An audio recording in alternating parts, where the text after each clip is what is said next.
दोस्तों, आज मैं आपको सुनाने वाला हूँ कहानी सफलता का रहस्य। प्राचीन काल की बात है। संस्कृत के ज्ञाता एक विद्वान गुरु थे। अपने पंडित्य के लिए वे दूर दूर तक प्रसिद्ध थे। देश देशांतर से विद्यार्थी उनकी पाठशाला में पढ़ने आया करते थे। उस पाठशाला में जो विद्यार्थी अध्ययन करते थे वह विज्ञानी बन जाते थे। इसका कारण था कि गुरु बड़ी तन्मयता से विद्यार्थियों को पढ़ाते थे। वे सबका ध्यान रखते थे। उसी आश्रम में पोपदेव नाम का एक छात्र भी रहता था। उसके माता पिता ने सोचा था कि वह आश्रम में रहकर विद्वान बनेगा, गुरु के पास रहकर सदाचारी बनेगा, परंतु पोपदेव का मन पढ़ाई में नहीं लगता था। गुरु कक्षा में पढ़ाते थे और पोपदेव कभी बाहर देखता रहता था तो कभी किसी साथी से बातें करता था। उसने सोच लिया था कि मेरे भाग्य में पढ़ना है ही नहीं।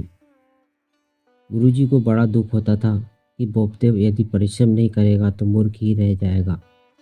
उन्होंने बोपदेव को कई बार समझाया कि बेटा, मनुष्य का भाग्य वैसा ही बन जाता है जैसा वह कार्य करता है।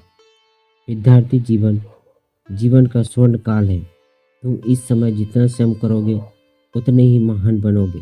परंतु बोपदेव को समझ में गुरु की बातें नहीं आती थी। उसे तो काम से जी चुराने की आदत पड़ गई थी। खाली दिमाग शैतान का भी घर होता है। बोपदेव सारे दिन तरह तरह की शरारत भी किया करता था। एक दिन बोपदेव ने किसी हिरनी के नए पैदा हुए बच्चे को छिपा दिया। हिरनी बेचारी चारों ओर परेशान होकर बच्चे को खोज रही थी, व्याकुल हो रही थी। खोज करने पर बच्चा आखिर एक कुटी में बंद मिला।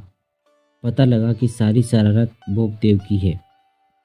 गुरुदेव के पास ये सारी बातें पहुंची। उन्हें बड़ा क्रोध आया कि बोपदेव एक तो पढ़ता नहीं, दूसरे वह प्राणियों को सताना भी सीख गया है। सारे दिन गलत कार्य करता है। उन्होंने बोपदेव को खूब डांटा और तुरंत आश्रम से निकल जाने को कहा। गुरु की डांट खाकर बोपदेव को बड़ी गिलानी हुई। वह खिन्न मन से आश्रम से बाहर निकल गया। वह सोच रहा था कि क्या करूं, कहाँ जाऊं। गुरु तो मुझसे रुष्ट है, इतने क्रोध तो भी कभी नहीं हुए थे। उसके मन में आया कि जाकर गुरुदेव से क्षमा मांगे और कहें कि अब मैं परिश्रम पूर्वक पढ़ूंगा। पर दूसरे ही क्षण वह सोचने लगा कि पढ़ाई तो कठिन है, पढ़ना लिखना मेरे बस का नहीं। अब तो मैं पिछड़ भी बहुत गया हूँ। सभी आगे बढ़ गए और मुझे मूर्ख कहकर चिढ़ाते रहते हैं। विचारों में मग्न बोपदेव चला जा रहा था। सहसा उसे प्यास लगी। बरगद के वृक्ष के नीचे एक कुएं पर अनेक स्त्रियां पानी भर रही थीं। बोपदेव उसके पास पहुंचा और थोड़ा पानी मांगा। पानी पीकर उसने देखा कि कुएं की जगह पर कई गोल गोल गड्ढे हैं। गड्ढे किस प्रकार हो गए हैं यह वह समझ न पाया। उसने एक महिला से पूछा, माताजी, इस पत्थर में एक गड्ढे कैसे पड़ गए हैं? वह स्त्री बोली, हम सब अपने घड़ों में पानी भरकर पत्थर पर रखती हैं। बार बार पत्थर पर घड़ा रखने से मिट्टी का घिसाव पत्थर पर पड़ता है और कठोर पत्थर में भी गड्ढा पड़ जाता है। इस बात से बोपदेव के मन पर प्रभाव पड़ा। वह कुछ देर वहीं खड़ा खड़ा सोचता रहा। उस स्त्री ने पूछा, बेटे, तुम बड़े उदास से दिख रहे हो, क्या बात है?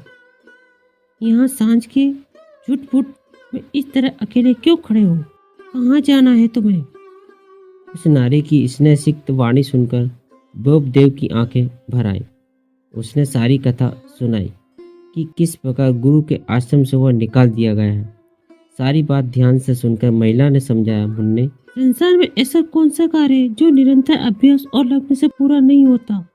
इस मिट्टी के घड़े को ही देखो, कहाँ मिट्टी और कहाँ पत्थर, दोनों की तुलना ही क्या। पर निरंतर अभ्यास से मिट्टी पत्थर में भी गड्ढे बना देती है। तुम भी इसी प्रकार यदि निरंतर मन लगा के पढ़ो तो विद्वान बन सकते हो। पर मेरे साथी भी मेरा मजाक बनाते हैं, मुझे चिढ़ाते हैं। बोपदेव बोला, चिढ़ाएंगे नहीं, वो तो पढ़ लिख कर कितना सीख गए हैं। तुमने जीवन के 3 वर्ष यूं ही व्यर्थ गवाए। समय बहुत कीमती होता है।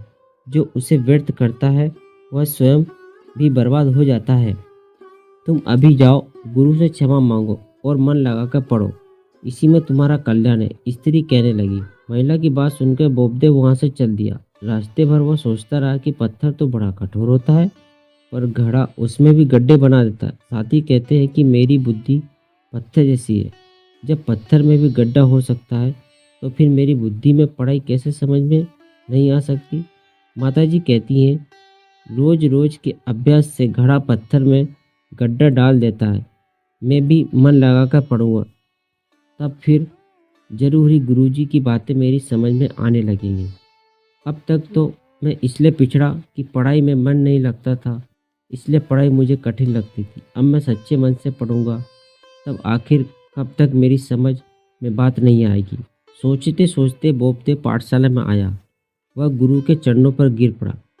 रूंधे हुए कंठ से बोला, गुरुदेव, मुझ अज्ञानी को क्षमा कीजिए। आपकी बात न मानकर मैंने अपना समय बेकार किया है। अब मैं मन लगाकर पढ़ूंगा। उसकी बात सुनकर गुरु ने प्रसन्नता से उसे गले लगा लिया। बोबदेव ने फिर पूछा, गुरुजी, मिट्टी का घड़ा पत्थर में गड्ढा कर देता है, क्या मैं भी रोज रोज पढ़कर विद्वान बन सकता हूँ? हाँ हाँ, क्यों नहीं बन सकते वत्स। प्रतिदिन मन लगाकर जो काम करते हैं उसमें जरूर सफलता मिलती है, तब बड़े बड़े काम भी पूरे हो जाते हैं, गुरुजी ने समझाया। उसी दिन से बोबदेव ने बड़ी लगन से पढ़ना शुरू कर दिया। थोड़े दिनों में ही वह अपनी लगन से विद्वान बन गया। ऐसा कौन सा काम है जिसे पूरा करने की हम कोशिश करें और वह पूरा ना हो सके। बोबदेव ने संस्कृत व्याकरण की एक पुस्तक भी लिखी जिसका नाम है मुग्धबोध। इसमें उन्होंने बड़े सरल सुबोध ढंग से संस्कृत भाषा का ज्ञान कराया है। आज भी वे अपने इस ग्रंथ के कारण प्रसिद्ध हैं। निरंतर अभ्यास और परिश्रम से सभी कार्य सफल होते हैं। बोबदेव की कथा हमें सिखाती है कि व्यक्ति जन्म से महान नहीं होता, अपने कर्म से, श्रम से, गुण से ही महान बनता है। कहानी अच्छी लगी हो तो वीडियो को लाइक करें, चैनल को सब्सक्राइब करें और बेल आइकन को भी दबा दें।